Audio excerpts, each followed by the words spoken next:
Welcome back to Between Two Racks with the Kilo Crew. On today's episode, we're going to do another installment of Not So Rapid Fire Q&A. So, let's kick it. First question. I would really like to hear everyone's thoughts on in-season strength and conditioning for high school team sports. So is there an order in which we want to break down this question? In-season training for high school team sports athletes. Yeah. So you know that, they're practicing almost every day. You probably only have them like 2, maybe 3 times a week. For strength training? For strength training. Yeah. Like, one of the big things people always seem to forget about for in-season training is the sport takes precedent. Yeah. Performance and playing the sport is the main objective once they're in season. So you have to make sure whatever you're doing with them is not going to detract away from that performance. So we're trying to maintain as much within the weight room, and with high school you can still progress because they're so untrained, but it is not the overarching goal. Like, you've had other times of the year to really push the strength work. Now maintain slow progression if possible and maximize performance on the field or whatever sport they're playing. So in terms of maximizing performance specifically in the gym, what are you avoiding? Avoiding, you're going to reduce how much you're letting them bring things towards failure. So say they're normally used to doing 4 sets of assistance work and they're bringing all 4 sets to failure to really try and push hypertrophy a bit more during the off season. That's going to be limited. That's going to be pulled back. That maybe 1 set is allowed to be brought to failure. The rest of it is going to be real high quality work just to keep your strength levels up and maintain hypertrophy. Then the last set, if it goes to failure, that's fine. Like, it will be okay. For your strength work, you're going to make sure you have slightly more reps in reserve, so it's not as draining. But you still want the work to be of high enough quality that you're still driving strength adaptations. You probably won't have as much time to do all your remedials because you're going to be on limited time, just because they're doing so much more activity outside of the weight room. So you have to prioritize what remedials that you want to keep within the program, or make sure you have a very good, consistent rotation of remedials so everything gets trained in the long term. So it's very dependent on what the sport is, what the demands of the sport is, what are the reoccurring injuries within the sport. So it's hard to answer that very broadly. And then to get back to what Porrick was saying with training to failure in season, it's also important to understand that in order to gain hypertrophy, you don't necessarily need to train to failure. Training to failure will optimize the hypertrophy gain, but it's not needed to gain hypertrophy, and especially not with the more novice or low training age trainees. So it's okay. And so to go along again with what Porrick was saying, so you want to maintain whatever hypertrophy you put on in the off season. You want to maintain whatever strength and power you've developed during the off season.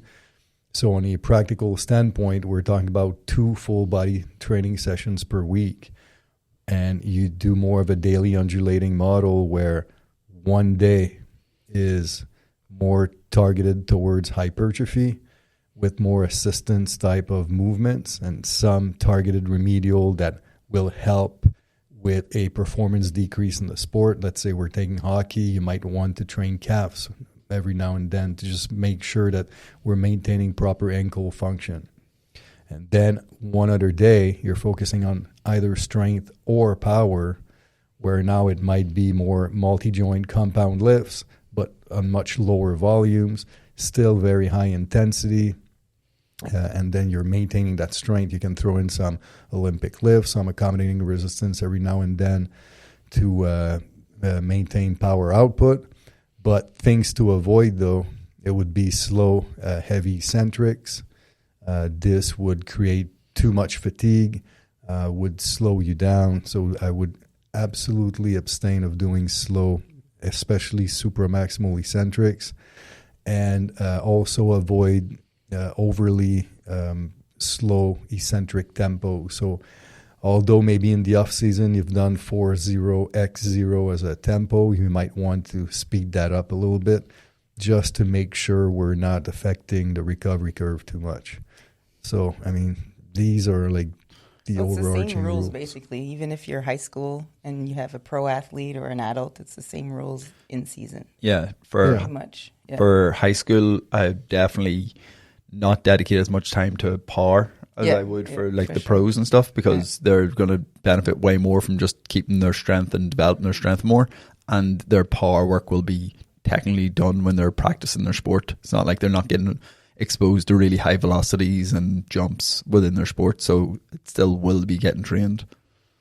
Would it be smart, just based on so many of the things I am used to hearing you guys talk about, kind of to incorporate like a plyo warm-up with high school athletes? It could be, but it depends on what their warm-up looks like for during their sport.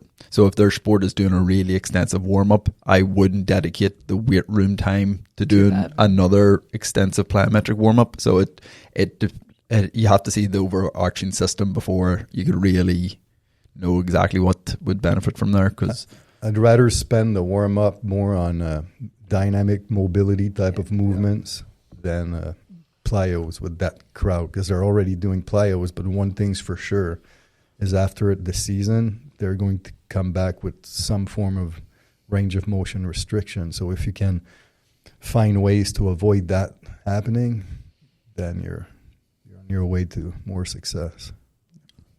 Okay. Next question we have: would you ever increase or decrease accumulation or intensification phases? If yes, why and when? So are we taking this question as increasing or decreasing the duration of accumulation or intensification phases? The question is a little unclear, but I guess he's talking about the duration. So if that's the case, then yes, of course, you can definitely manipulate this. Like I do this with you, where sometimes you have clients that fare better with lower intensity, more volume, whereas other clients do better with lower intensity, higher intensity, lower volume. So if that's the case, then you might as well leverage this to its maximum by extending whichever phase you're performing better.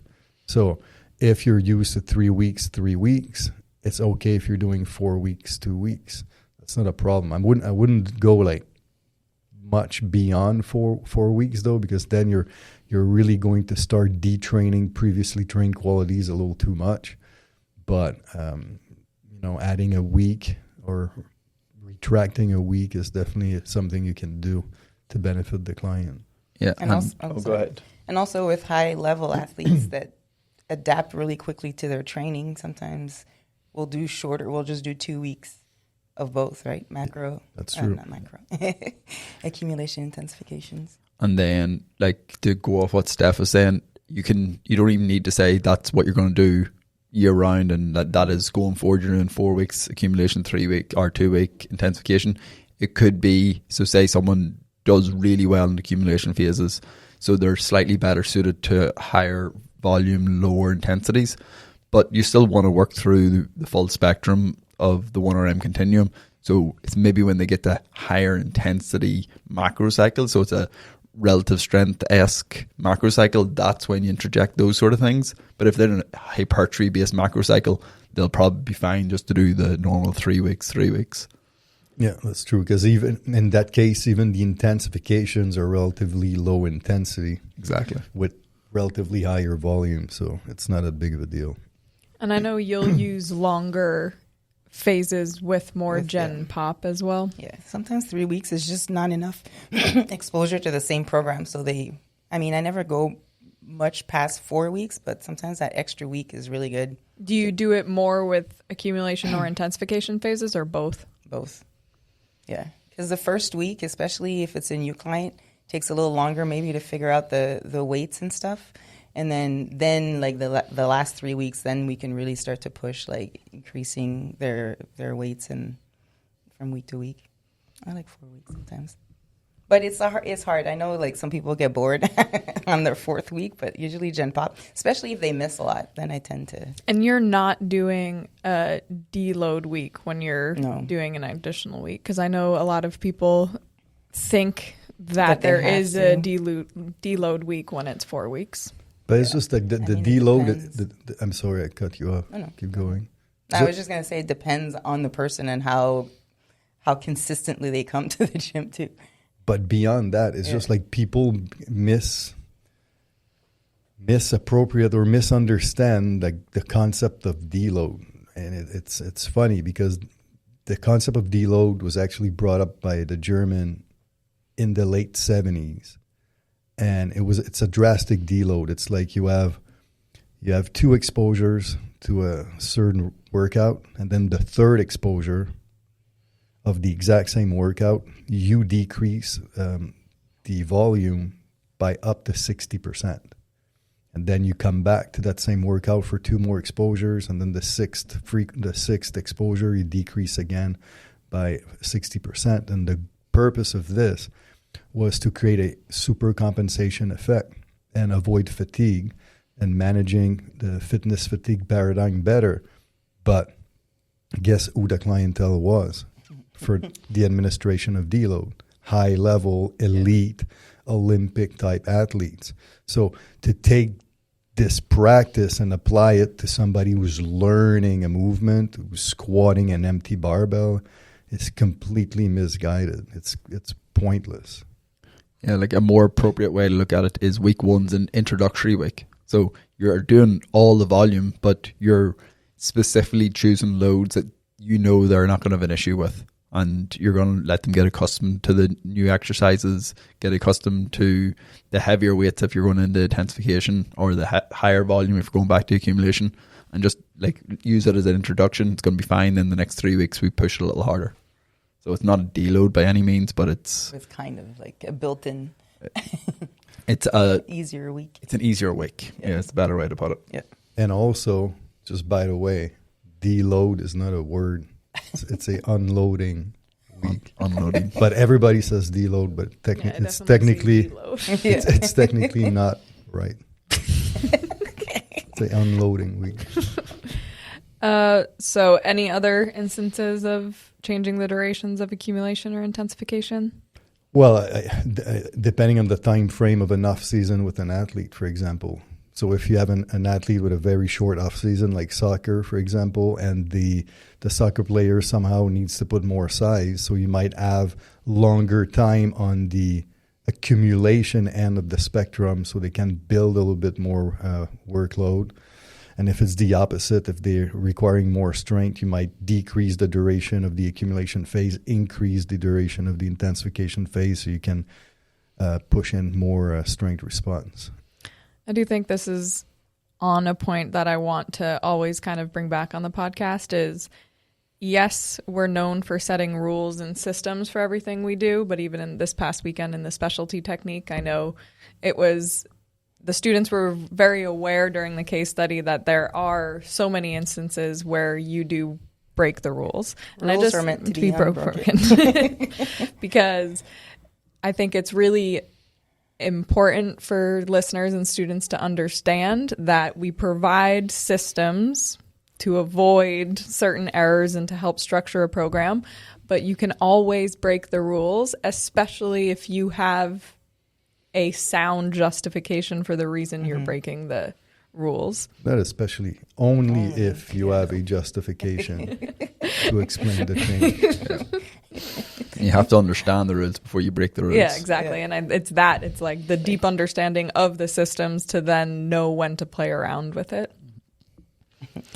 Okay, so moving on, do you follow undulating periodization with a client that has a lot of limitations? So that kind of carries into the previous question. Yeah. No, usually it's more of a linear type of approach. It takes them longer to learn the movement. You got to make sure that, it doesn't tweak an injury or exacerbate an injury. So it could, you could stay on a phase for 4 or 5 weeks with a person, but then the progression would be more in terms of exercise complexity, things like that. Like not necessarily just always we're not undulating. It's linear, so you're just tiny little progressions with exercise complexity, and then increasing or decreasing the intensity of the sets. But with that clientele, like I've even used just standard periodization as well. Yeah. With like people who have a really hard time learning the movement and get proficient on a technical perspective. So standard periodization is all it is. It's the oldest periodization model in the world, but basically all it is for a very long period of time, the rep stays the same.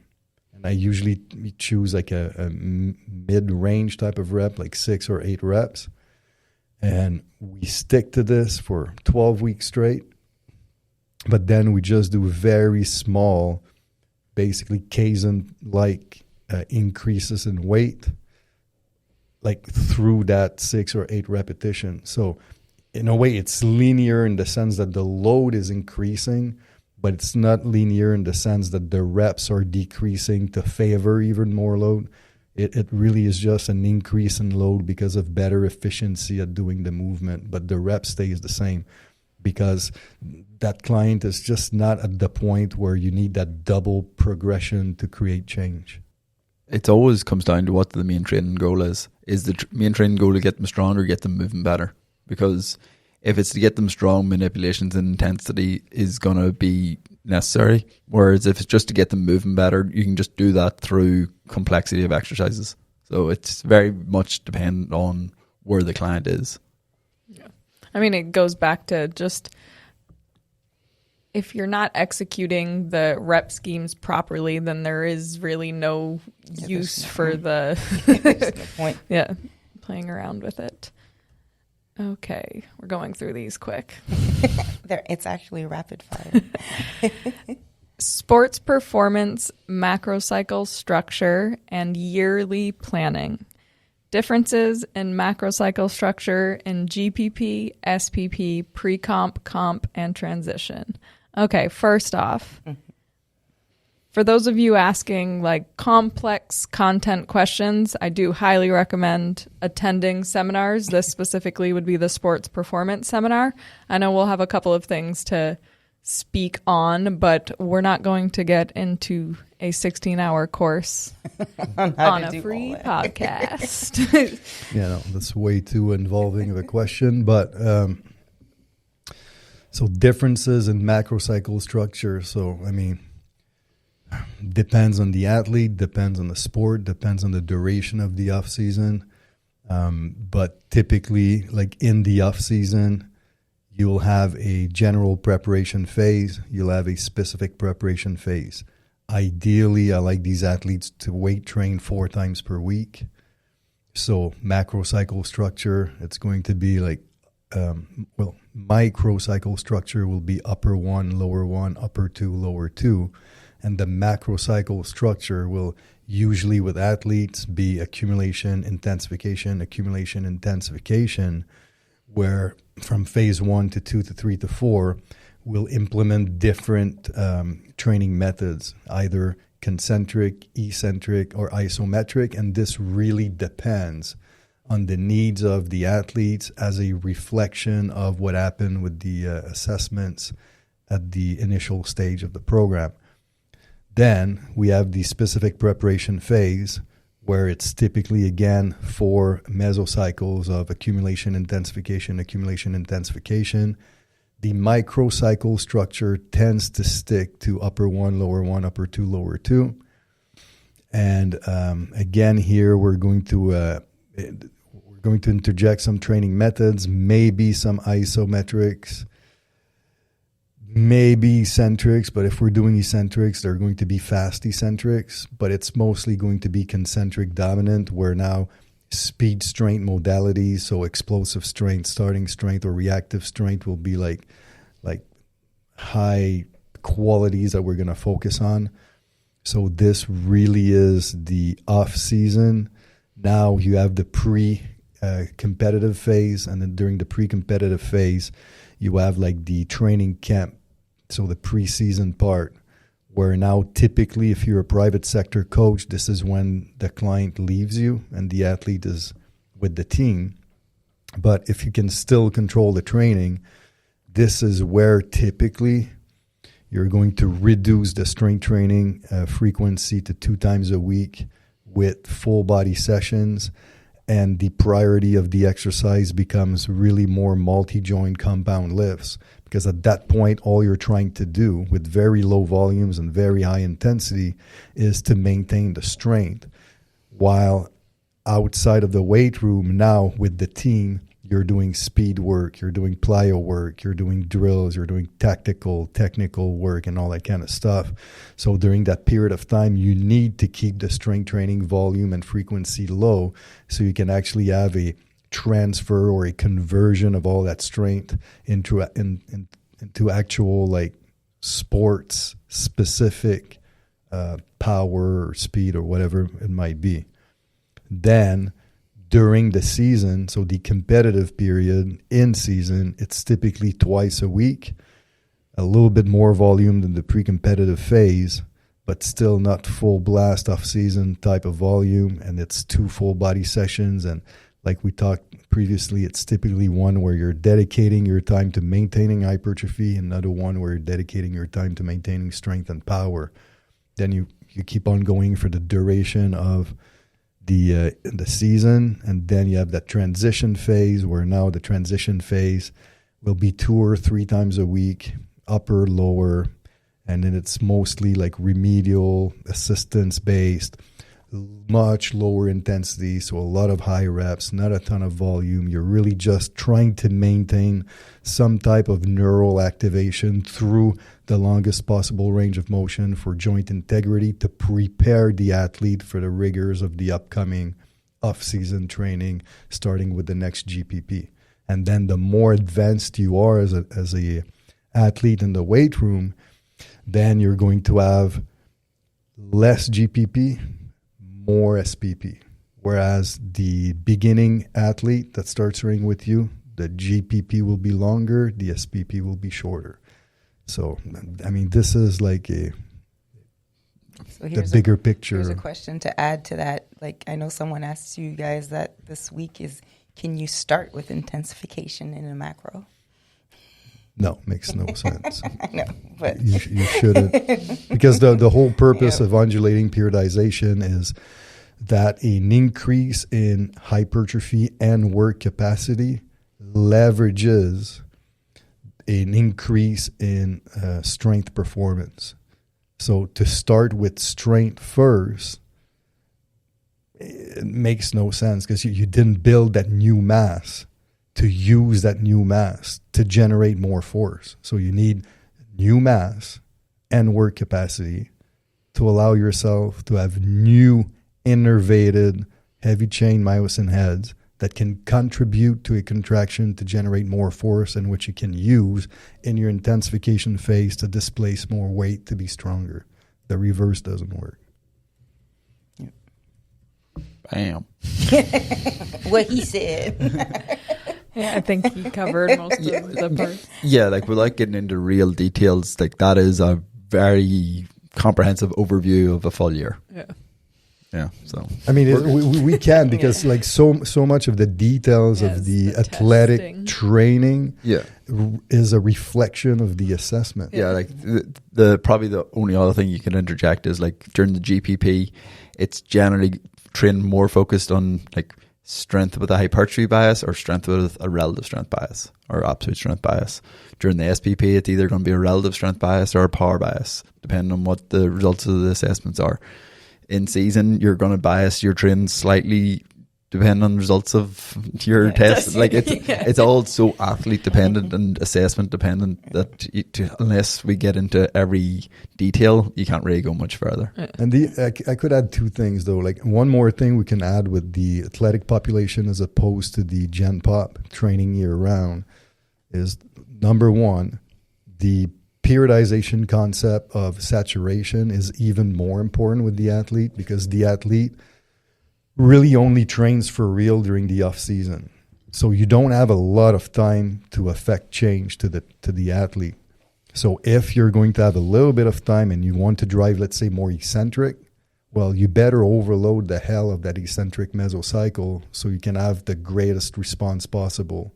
Whereas the gen pop, when you have the entire year to train, you can allow yourself to be a little bit more laid back in the implementation of eccentric training and favor better recovery for a higher long-term peak. But the athlete, you can't really do that. And then by load the hell out of the eccentric, he's not saying like just do the heaviest eccentric as possible. It's have a lot of eccentric methods spread across the full training week. It's that you're saturating the quality over many different exposures. It's not just one really heavy exposure. Exactly. And then number 2 is, as opposed to what a lot of our students saw in our education platform, especially the level 1, where everything seems so rigid in terms of the primate and the exercise selection. We do that for a reason. It's just these are exercises that are classic, basic, that we love, that everybody should be able to perform. Everybody should strive to do this. But now, again, if you're training Gen Pop and you have all the time in the world, it's no big deal to work towards these movements. But if you're training an athlete, for example, I train a lot of offensive linemen in the NFL. A lot of them forget about getting a front rack position for a front squat. So I did not front squat with a lot of them because they couldn't. But no big deal. We did like a heels elevated safety bar squat. You know, is it a front squat? No. But does it have a little bit more of a quad bias that allowed them to squat in a more upright position? Yes. So with the athlete, you need to be very clever at selecting exercises that will allow the athlete to have the most output possible for that time frame, because you don't have time to mess around. So we're really looking to build a strong and powerful athlete. So whichever exercise allows you to have the most output, this is the one you're going to choose. Good job. I think that was a decent amount of information. Okay. Switching it up. So favorite rep schemes for functional hypertrophy in the A series. I tend to stick with the 6 to 8 rep range for my A's personally, and I'm trying to get juicy right now. So any juicy. So John, if you want to add juice to your functional hypertrophy training, there's a few interesting rep schemes. So you could do, there's one that works well. But assuming you're more like of a neural type, like / fast twitch dude, you could do well with a tailor ascending, which would be 6, 6, 6, 10, 10. That's a 79% average intensity, but that puts you right into that functional hypertrophy window. But what's cool about this one is when you're fresh, when the CNS is prime and ready to go after a warm-up, now you're hammering your 6 reps with a high load. And then once you've done your 3 sets of 6 with the exact same weight, by the way, you try to generate a strength response through the law of repeating effort. Then on set number 4, you reduce the weight by about 10%, 15% if your work capacity is not that great. And then you hammer the next 2 sets with that same weight for 10 reps. So now you're getting a little bit more of a volume output with that rep scheme to like complement your functional hypertrophy gains. Now, if you like the tailor system, but you're more like me, Porik, or fucking 92% of the population, you're better off with a tailor descending. And then if that's the case, I would recommend you do a 8, 8, 8, 6, 6 tailor descending, which is a 80% average, where now you're starting with slightly higher reps, but it's still the law of repeating effort. So 8, 8, 8 with the same weight. And then now that, you know, you've kind of like created rehearsal and a further warming up, now you bump the weight up by 5% and you do 2 more sets. So set 4 and 5 for 6 reps, where now you have your highest load potential. So this to me works really well. Another one, like this is my favorite. for functional hypertrophy purposes. Can I guess? Yeah. 886. You're close. You're close. You're close. It is a stage descending, but it would be the 997755. You don't like odd numbers. How is that your favorite? But for functional hypertrophy, but the 86644 works as well. But the 997755 is like a straight up 80% average. So you do 2 sets of 9 with the same weight.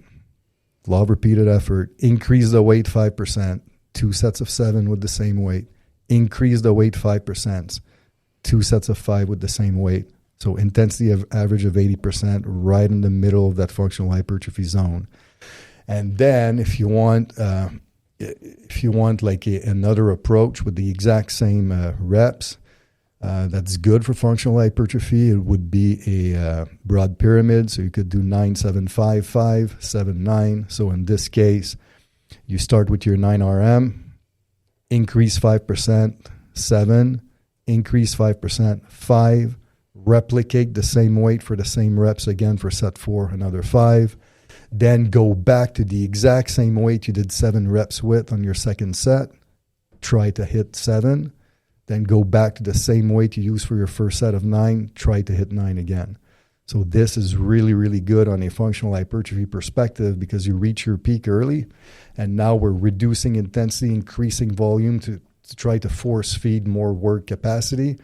But now we're really, really challenging you because it's going to be really, really, really hard to get to that 7 and 9. So on a purely hypertrophy perspective, this one's really good. I feel like that one people do wrong a lot, right? Would you ever do the 975 with like maybe 5% less of your RM? No, and then build. No, because this method is not a potentiating method. It's not laid out in a way where potentiation will really occur.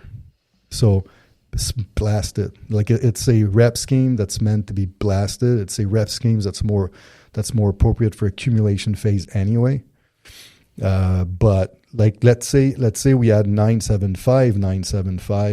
Now you can step back a little bit, and the 975 will create a potentiating effect for a higher 975. Yeah, one slightly more out of the box one, which in this context would be more of an go for it. The Tillo? No. Oh. But it's more. It'd be more if you're still trying to do undulating periodization, because like Steph give you a lot more accumulation bias ones there. You could go the 1-6, 1-6, 1-6. So you're using a heavy single to potentiate a heavier set of 6. So realistically, in this specific circumstance, you wouldn't be trying to be picking your single. You just be using a real heavy single, so you can go all out and really maximize your 6 RMs. So that'd be a really interesting one. And then if you're really a glutton for punishment, you could do the 3-1-1-1 clusters. And again, that'll be really driving a lot of heavy volume. Yeah, like clever. Like those two are great. And like you said, they're really more like in a functional hypertrophy macro, there would definitely be more intensification phase. Exactly. Rep scheme, but they'd be good. So you brought up the Datillo. Why was that your guess? Well, the Tillo is another good one. It's a stage descending followed by a back off that works really well for functional hypertrophy. The average intensity is 80% as well. So you do 7, so same weight, double exposure, law of repeated effort, increase the weight 5%, 5, same weight, double exposure, and then you back off. You back off by 15 to 20%, depending on your work capacity, and then you blast 12 reps with the same tempo. Okay, it's not because now we're doing 12 reps that you go 1-0, 1-0, and then you try to do 12 reps. So now, so you have all of your higher intensity stuff. Okay, you're recruiting higher threshold motor units, but then, bam, we're smashing the last set to create a volume trigger, a volume response to the training. So this will work well in functional hypertrophy. But then, just for John, I just want to add like a side note, right? Functional hypertrophy it's a very targeted strength quality. but it's not a overarching strength quality. So that's why, like, I'm sure you're stuck doing 6 to 8 all the time, because truly functional hypertrophy would be integrated through a mesocycle. But if you want the average intensity of your macrocycle to have a functional hypertrophy bias, then you want the average intensity of the macro to fall in between that 78 to 83% window, which is very reminiscent of absolute strength with a slight hypertrophy bias. But it does mean that in order to get that average, you need, through your intensifications, to dip in intensities higher than 6 to 8. So that's why Poric's 1.6 makes a lot of sense.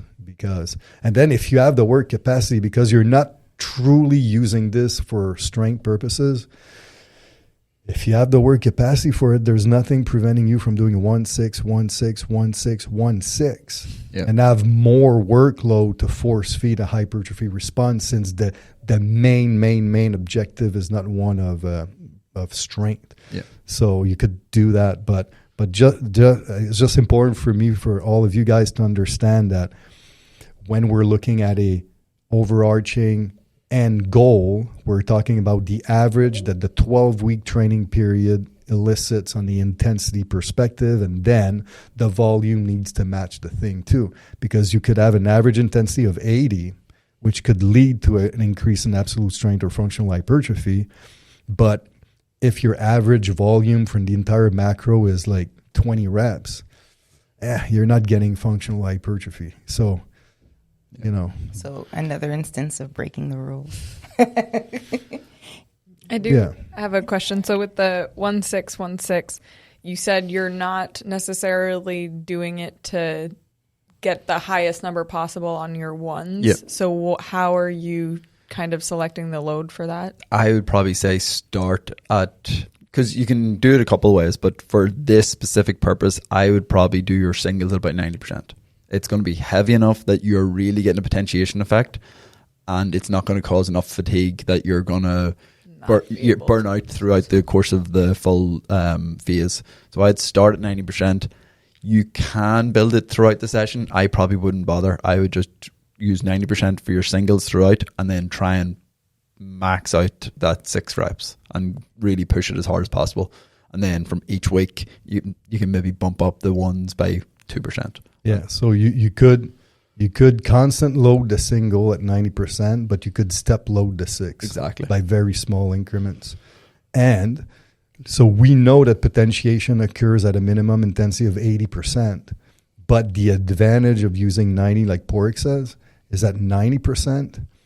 And not only are you really, really helping the intramuscular facet of the whole training experience, but you're also improving rate coding, which for hypertrophy, whatever, but for future strength phase is going to have a huge impact. So again, you might as well milk the maximum of that single. Like, it's still going to help you drive up bigger numbers in your 6, which of course in turn is going to help hypertrophy. Like, in the end of the day, it's being stronger is never a bad thing. Yeah. Okay. So, next question. How do you program, design, and periodize for MMA combat athletes who train for their sport 3 to 4 times per week, year round, and have no off season? Yeah, MMA is a hard one because it is one of the few sports that really truly don't have an off season. And it's one of the few sports that you never actually have a competition season until you're really, really elite.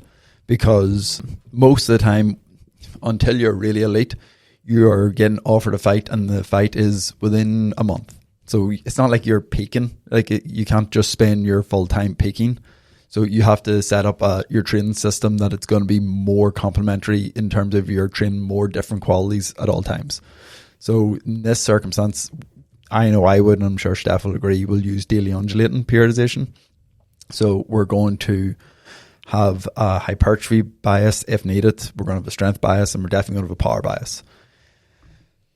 MMA maximal strength is not hugely important. So you're using maximal strength to leverage more power output, and that's sort of it. Like, there's very few circumstances that maximum strength is going to be the most important thing, and they're not subject to massive G-forces like sprinting, like team sport athletes. Right, for hypertrophy, again, only as important as where they're sitting in their weight class. If they're sitting at the top of their weight class, you can't afford to do hypertrophy stuff. Like, your hypertrophy work will just be your remedial work because it's being done within a hypertrophy zone, because that's what those muscle groups and those movement patterns respond best to.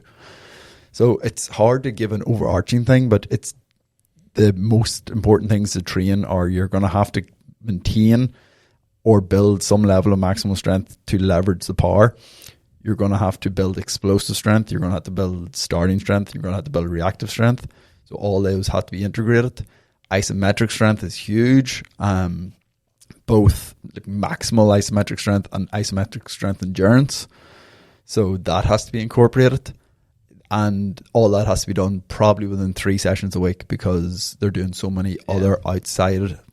I don't know how detailed we can get into building out a program, but well, I could add to this on a periodization standpoint, just for people to really understand what happens with MMA. So the thing that sometimes gets confusing for personal trainers and strength coaches when it comes to periodization is it's important to understand that the world of periodization comes from the world of sports performance. But us as personal trainers / strength coaches, we're focusing more on the weight room.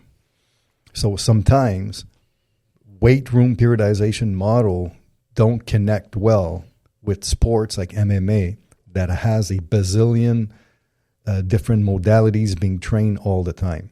So then you need to take a step back and look at the periodization model in a sports performance perspective. Now, with MMA, there's only 2 models that make sense to use on a sports performance. You have the parallel model and you have the emphasis model. The emphasis model with a parallel bias.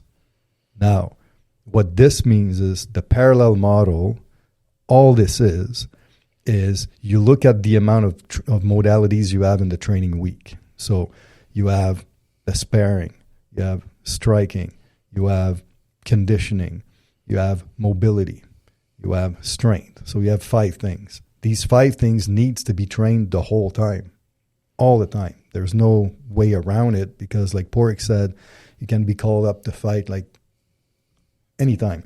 So because there's all of this, now there's no way in hell that you can now, we're going to strength train 5 days a week and add 20 pounds of beef to your frame. You're never going to be able to recover to be able to do this. So now you need to look at strength training as one part of these 5 things. So because of this, the strength might be only 3 times a week, maybe 2 times a week, but 3 times a week should work. That's what I did with most of my fighters. But then the overall volume is a little bit more restrictive. And then now you dive into your personal trainer, strength coach little bubble, and now you figure a strength training periodization model that fits where you're put into the parallel model. And this would be the daily undulating periodization, where one day we're going to hit hypertrophy, strength, power, and you have no choice really, because we need all of this all the time, because we're competing all the time and we don't know. So we have to do this. But the thing is, if you're completely novice to strength training, by splitting stuff up in 3 different qualities, you'll still have a positive effect, because in the early stages of training, you're a sponge. You absorb everything, you'll learn, you'll grow, you'll get stronger, you'll be faster. That's what happens. Now, as you've been training that MMA fighter for longer, this is when now you need to go more towards the emphasis / parallel model. And what this means is now, especially if you can have like more control or more interaction with the multiple coaches involved with that athlete, you can be like, okay, well, we have these 5 things to train, but now your sparring is not as intense. Your conditioning is not as intense, or whatever it might be. So now maybe for that period of time, now we can push strength a little bit more because the surrounding elements are not as dominant. So maybe for a phase, now you're pushing the strength 4 times a week, driving volume up a little bit. Now, the next meso, maybe now the conditioning or striking or whatever now becomes more intense. So now you need to bring the strength back down to 2 or 3 times, reduce the volume while this happens. So this is why it's called emphasis parallel bias, because we're still training everything, but you can emphasize different part of the spectrum from time to time, but you need to have more communications. If you don't, stick to the parallel, at least you're going to improve some, or at least maintain everything, so you can always be ready to fight.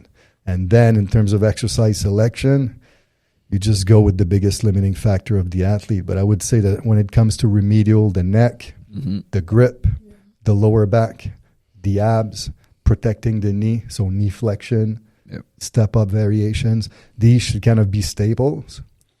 But daily undulating 3 times a week, moderate volume to low volume, that's, in my opinion, the best approach. But I've trained like a high level guy that he didn't like, his mindset was so like, powerful that he didn't really care, because he knew that he had one specific fight that meant a lot.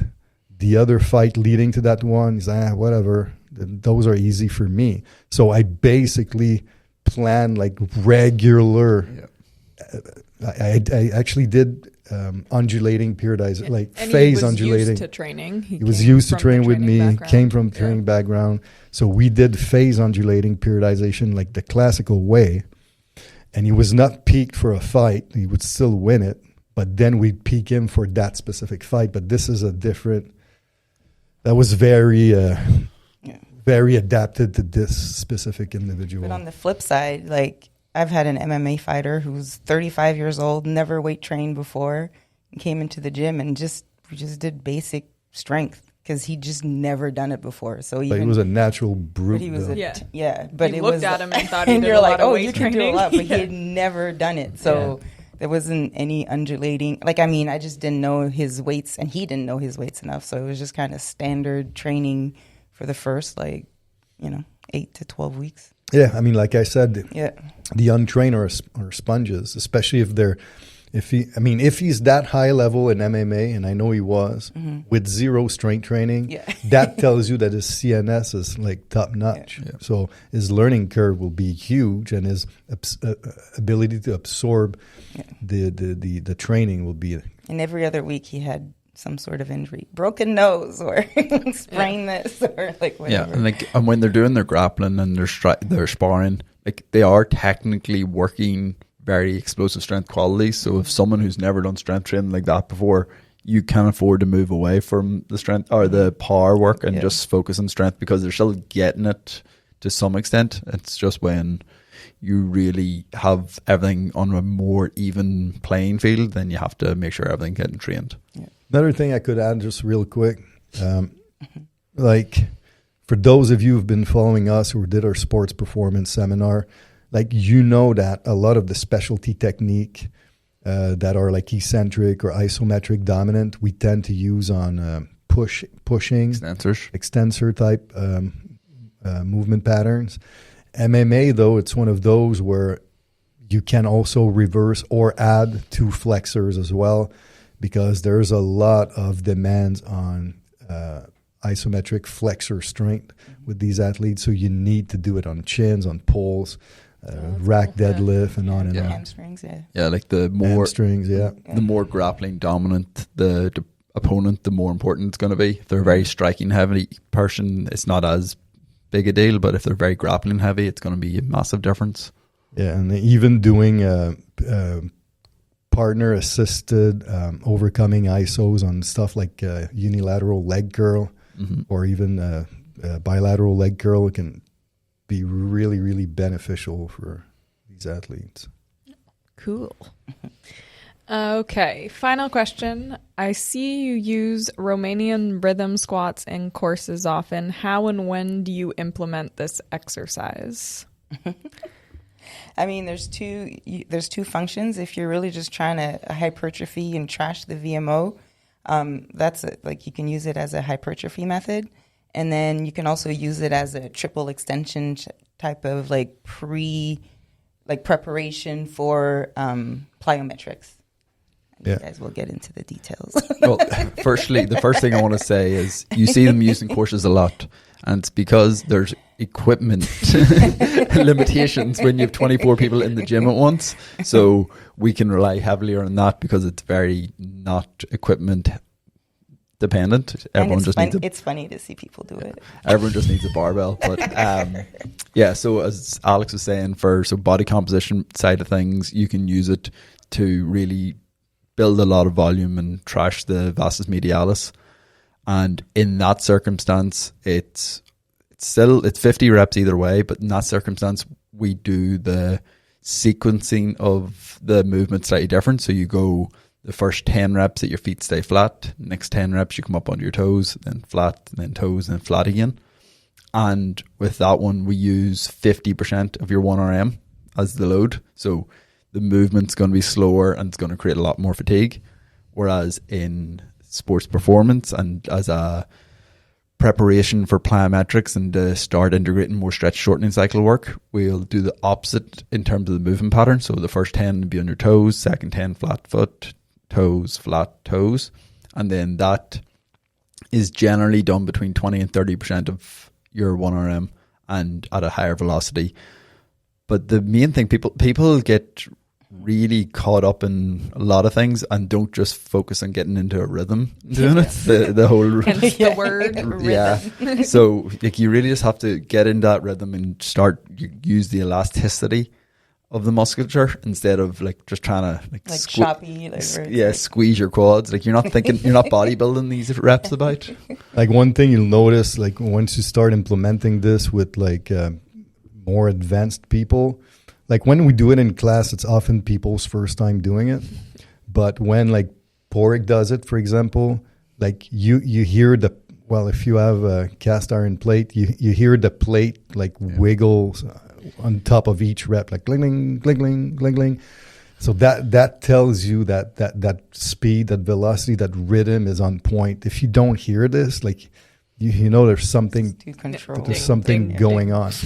But why it works so well though for like volume based hypertrophy, and what makes the Romanian rhythm at 50 to 60% of 1RM like kind of cool for leg development is, so we know that the vastus medialis can be trained in either its bottom range, so like a split squat or the bottom of a squat, or the top range, like the first quarter of the movement does recruit the vastus medialis. So the Romanian rhythm, because there's 50 reps, is going to trash it. But what is cool is it's a good complementary in a giant set, for example, where you have your full squats, where you have, like, let's say a barbell hack squat, which is extreme range. So now to throw in a Romanian rhythm, where now we're focusing on the top range, allows you to target the area, but kind of like mitigate the whole fatigue from that giant set in a way. So I think it's an interesting movement to throw in. Like, of course, like Porrick said, we do this because of equipment needs, but outside of this, people are limited on it's still really cool. So it's a good exercise to have in the arsenal to pull out, and students end up enjoying it. Like I think it's a different burn too when you're using it for the hypertrophy reasons. Yeah. Okay. That covers all the questions we're going to do on today's episode of Rapid Fire.